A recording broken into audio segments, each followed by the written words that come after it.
బంగ్లాదేశ్‌లో national emergency ఉంది. Critical are crisis కాదు అక్కడున్నది అనేసి అవామీ లీగ్‌కి సంబంధించినటువంటి పెద్ద పెద్ద లీడర్స్ మాట్లాడుతున్నటువంటి సిట్యుయేషన్‌లో దీని గురించి పూర్తిగా ఎవ్రి డీటెయిల్ మాట్లాడుకుందాం. మా టీమ్‌కి చాలా ఎంకరేజింగ్‌గా ఉంటది. ఒక్క లైక్ ఇవ్వండి చాలు. మేము ఇంకేం అడగట్ల. ఒక లైక్ ఇచ్చేసి మీరు వీడియో చూడడం కంటిన్యూ చేయండి. అసలు బంగ్లాదేశ్‌లో జరుగుతున్నటువంటి సిట్యుయేషన్స్ ఏంటి? ఇప్పుడు మహమ్మద్ యూనిస్ ఉన్నాడు. 4 రోజుల ట్రిప్ అని చైనా ఎళ్ళాడు. ఇప్పుడు ఏమైంది? మరి బంగ్లాదేశ్ యొక్క ఆర్మీ చీఫ్ ఇతను ఏకంగా రష్యా వెళ్ళిపోయాడు. మాస్కో వెళ్లి అక్కడ ఉన్నటువంటి అధికారులను కలిసి బంగ్లాదేశ్ అనబడేటువంటి దేశం నా దేశం చీప్ ఆయుధాలను చైనా వద్ద కొంటున్నారు. క్వాలిటీయే ఉండట్లేదు. అడిగితే మాకు మధ్య ఉండేటువంటి బేరసారాలు అంటున్నారు. కానీ బంగ్లాదేశ్‌కి నేనే కదా ఆర్మీ చీఫ్. నేను రష్యా వద్ద మంచి ఆయుధాలు కొనాలని చెప్పి వచ్చానని చెప్పి మాస్కోకి వెళ్లి బేరసారాలు చేశాడు. ఒకే దేశము ఒక వర్గమేమో మహమ్మద్ యూనిస్ వైపు, ఇంకో వర్గమేమో ఆర్మీ చీఫ్ వైపు ఉన్నారు. సో ఇప్పుడు ఏం జరగబోతుంది? కానీ పొలిటికల్ క్రైసిస్ కాదు ఇది. నేషనల్ ఎమర్జెన్సీ అని చెప్పి అవామీ లీగ్ నాయకుడు చెప్తున్నాడు ఓపెన్‌గా. షేక్ హసీనా ఉన్నప్పుడు 2000,00,00,000 మాకు ఆయుధాలు కావాలి. చైనా వద్ద మేము కొన్నటువంటి ఈ ఆయుధాలు, వాహనాలంతా కూడా తుప్పు పట్టిపోయినాయి. చెత్త క్వాలిటీ. మాకు వద్దు అని చెప్పి వాళ్ళు భారత్‌తో ఇలాంటి ఒక ఒప్పందాన్ని యేసుకున్నారు. 2,000,00,00,000 ఒప్పందం. ఇవాళ భారత్‌లో ఆమె ఆశ్రయం పొందుతున్నారు. ఈ అగ్రీమెంట్స్, మెమోరాండమ్ ఆఫ్ అండర్‌స్టాండింగ్ అవన్నీ ఏమయ్యాయంటే మహమ్మద్ యూనిస్‌కి తెలియాలి. ఆ దేశంలో అక్కడ వాస్తవం ఏంటి అంటే మిలిటరీ తిరుగుబాటు అని చెప్పి మనం మాట్లాడుతున్నాం. మహమ్మద్ యూనిస్ కామ్‌గా ఉన్నాడు. ఎప్పుడు ఏమైనా జరగొచ్చు అనేటువంటి పరిస్థితి ఉంది ఆ దేశంలో. కానీ ప్రజలు మాత్రం మీరు గమనిస్తే ప్రజల యొక్క మూర్ఖత్వం అనేది అంత అదుపు లేకుండా ఉంది. ఫస్ట్ ఏమో ఒక కుట్ర అని చెప్పి షేక్ హసీనా ఇంట్లోకి వెళ్లి ఆవిడ నివాస స్థలంలోకి వెళ్లి చాలా చాలా చెత్త పనులు చేశారు ప్రజలు. చెప్పలేం మాటల్లో అలాంటి వరస్ట్ పనులు చేసి ఆర్మీ చీఫ్ అప్పటికప్పుడు ఆమెకు ఒక మిలిటరీ హెలికాప్టర్ ఇచ్చి అమ్మ నువ్వు వెళ్ళిపో ఇండియాకి.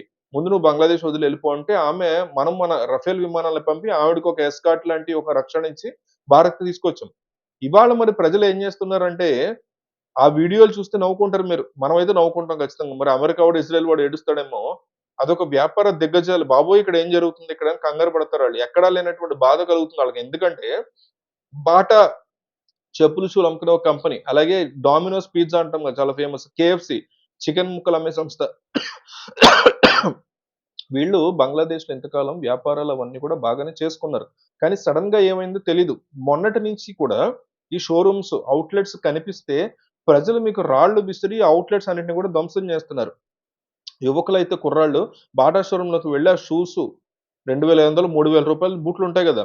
భారత్‌లో గూడా అమ్ముతున్నారు 7,000కి ఆ కాస్ట్ ఉన్నటువంటి షూస్ అమ్ముతూ ఉంటారు బాటా వాళ్ళు. ఆ షూస్‌నంతా ఇష్టానుసారం విసిరి పడేయడం, వేసుకొనొచ్చేయటం. అక్కడ మిలిటరీ అనండి, పోలీసులనండి ఎవరు ఏమి చేయలేనటువంటి ఒక సిట్యుయేషన్ ఒచ్చేసింది. అలా చూస్తూ చేతులెత్తేసి మీ ఇష్టంరా మీరేం జేయాలో చేసుకోండంటే డామినోస్ పిజ్జా, కేఎఫ్‌సి ఈ ఔట్‌లెట్స్ అన్నిటిని కూడా ధ్వంసం చేసేస్తున్నారు. అవన్నీ కూడా చిత్తుగా తుక్కుగా క్లోజ్ అయిపోతున్నాయి. అయితే బిగ్గెస్ట్ కారణం వాళ్ళేం చూపిస్తున్నారంటే ఇజ్రాయెల్ గాజాలో చేస్తున్నటువంటి పనులు. ఇజ్రాయెల్ పాలస్తీన్ మీద చేస్తున్నటువంటి ప్రకటించిన యుద్ధము. అక్కడ వేల సంఖ్యలో మీరు మరణిస్తూ ఉంటే అక్కడ ప్రజలు మీరిక్కడ పిజ్జా వ్యాపారం చేసుకుంటారా? బూట్ల వ్యాపారం చెప్పులు అమ్ముకుంటారా? చికెన్ ముక్కలు తింటూ కూర్చుంటారా? సమస్య లేదు. ఎవరిని విడిచిపెట్టం అని చెప్పి అక్రాస్ ద బంగ్లాదేశ్ ఇప్పుడు ఈ ఔట్‌లెట్స్, షోరూమ్స్ మీద భీకరమైనటువంటి దాడులు జరుగుతున్నాయి. ఎలాంటి దాడులు అంటే ఇక బంగ్లాదేశ్‌లో మీకు వ్యాపారం చేయలేరు. అంటే ఇంకొక ఆఫ్ఘనిస్తాన్‌ని బంగ్లాదేశ్‌లో సృష్టిస్తున్నారు. సో వీళ్ళేం చేశారు వ్యాపారం చేసుకోవడం అక్రాస్ ద గ్లోబ్ వీళ్ళు బిజినెస్ చేసుకుంటారు. వీళ్ళకి వాళ్ళ వ్యాపారమే ముఖ్యం. అలాంటిది వీళ్ళని వాళ్ళు టార్గెట్ చేయడం ఏంటి? మోరోవర్ ఇప్పుడు బాటా అన్నాం అనుకోండి అదేమన్నా ఇజ్రాయెల్ కంపెనీయే కాదు. అది అమెరికా కంపెనీ గూడా గాదది. అమెరికాకి సంబంధించింది గూడా కాదు. ట్రంప్ ఇరాన్‌ని బెదిరించేటువంటి సిట్యుయేషన్ ఉంది అమెరికాకి నా బాంబర్స్‌ని కూడా నేను సిద్ధం చేశాను. నువ్వు తగ్గిపో అని జెప్పి ఇరాన్ మీద అణ్వస్త్రాలు కూడా ప్రయోగిస్తానని జెప్పి బెదిరిస్తున్నాడు. నువ్వు మమ్మల్ని ఎదిరించలేవు. మాకు లొంగిపో అని జెప్పి డొనాల్డ్ ట్రంప్ చెప్తున్నాడు ఇరాన్‌తో. అలాంటప్పుడు అమెరికాని వీళ్ళు టార్గెట్ చేశారనుకోండి, ఏదో రకంగా పాలస్తీనియా ప్రజలు మైక్రోసాఫ్ట్ యొక్క 50థ్ యానివర్సరీ సెలబ్రేషన్స్ వాషింగ్టన్‌లో చాలా ఘనంగా వాళ్ళ హెడ్ క్వార్టర్స్‌లో జరుగుతున్నప్పుడు సత్య నాదెల్లా ఉన్నాడు, బిల్ గేట్స్ వీళ్ళందరూ కూర్చొని మేమెంత కష్టపడ్డాము ఈ సంస్థని ఈ స్థాయికి తీసుకురావడానికి. అహర్నిశలు 24/7 ఇన్ని కష్టపడుతున్నా మాట్లాడుతున్నప్పుడు అదే మైక్రోసాఫ్ట్‌లో ఉద్యోగం చేసేటువంటి ఒక మహిళ, ముస్లిం మహిళ మీరందరూ హిపోక్రైట్స్ మీకు ఎటువంటి నీతి జాతి లేదు. మానవతా దృక్పథం అంటే ఏంటో తెలీదు. మీరందరూ కూడా ప్రజల్ని మోసం చేస్తున్నారని చెప్పి గట్టిగా అరుచుకుంటూ 50,000 మందిని మీరు పొట్టన పెట్టుకున్నారు. ఒక్క మైక్రోసాఫ్ట్ అనబడే సంస్థ 50,000 మంది పాలస్తీనియా ప్రజల ప్రాణాలు తీయడానికి కారణం అని చెప్పి గట్టిగా ప్రొటెస్ట్ చేస్తే ఆమె బయటికి తీసుకెళ్ళిపోయారు అప్పట్లో. సో, ఇట్లాంటి ప్రొటెస్ట్‌లు జరుగుతున్నాయి. కానీ దానికి దీనికి సంబంధం లేకుండా వెళ్లి దాడి చేయడం అనేది కంప్లీట్ మూర్ఖత్వం కింద కన్సిడర్ చేయాలి. సో, ఖచ్చితంగా బంగ్లాదేశ్‌లో నేషనల్ ఎమర్జెన్సీ ఉందనేది అర్థమవుతుంది మనకి.